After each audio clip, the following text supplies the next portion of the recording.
Mag-adobo ako mga labs ng atay at balon-balonan. Ayan. Isa-isa muna ako.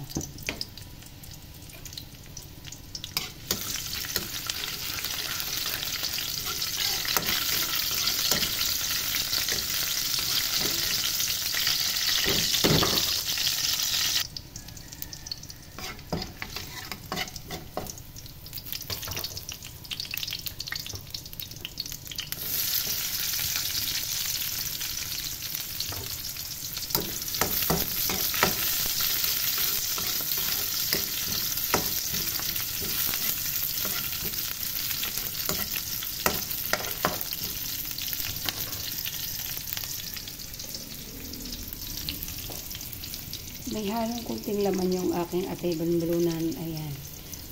Ayan na yung atay balon-balonan ko. Pinakuluan ko yan mga labs para siguradong malinis. Sinamahan ko ng kunting laman.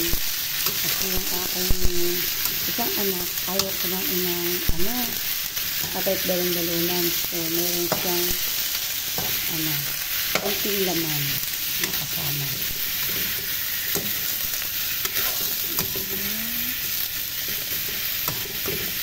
Ako din mga labs, hindi din ako kumakain ng atay balon-balonan.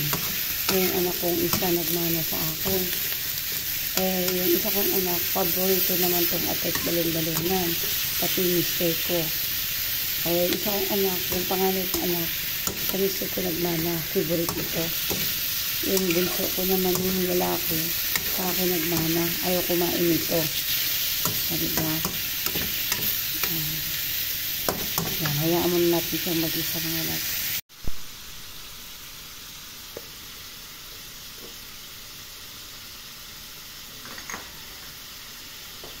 Nag-isa na lang gusto yung ating mga labs.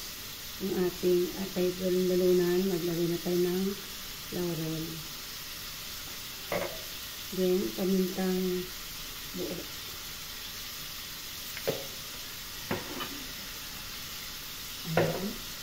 Yung maglagay na rin tayo ng toyo. Maglagay na ako ng toyo mga labs. Hindi maraming toyo yan dahil yan yung pang natin dyan. Ang paalat natin dyan mga labs. Okay.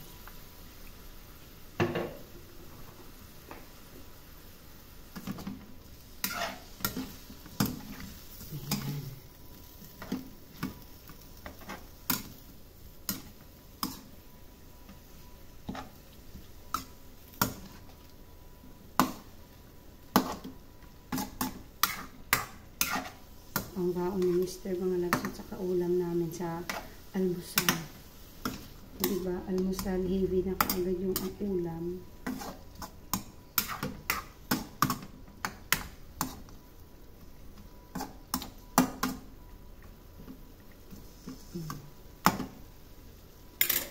Ngayon, tatakpan ko na rin mga labs.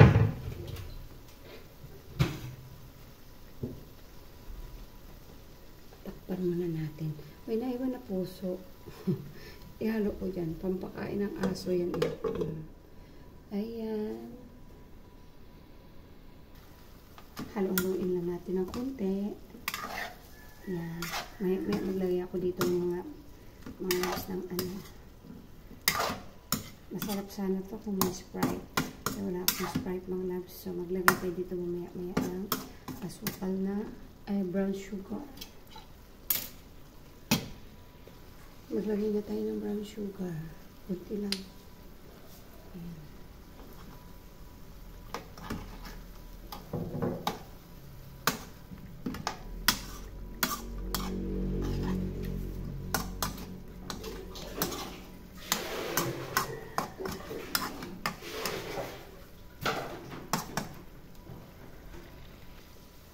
Ayan na mga labs din na yun. Nagmamantika na siya. Maglagay ako ng sili. Ayan.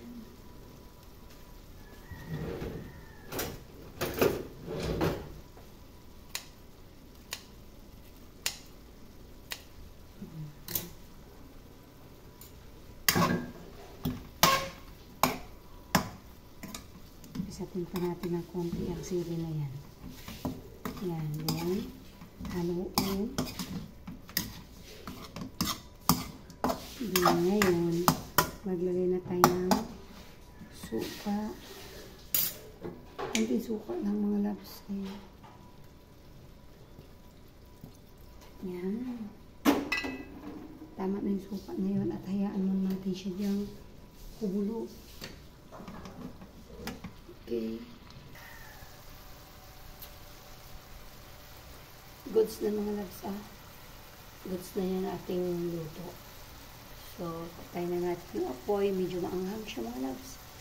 Thank you for watching. And ang sili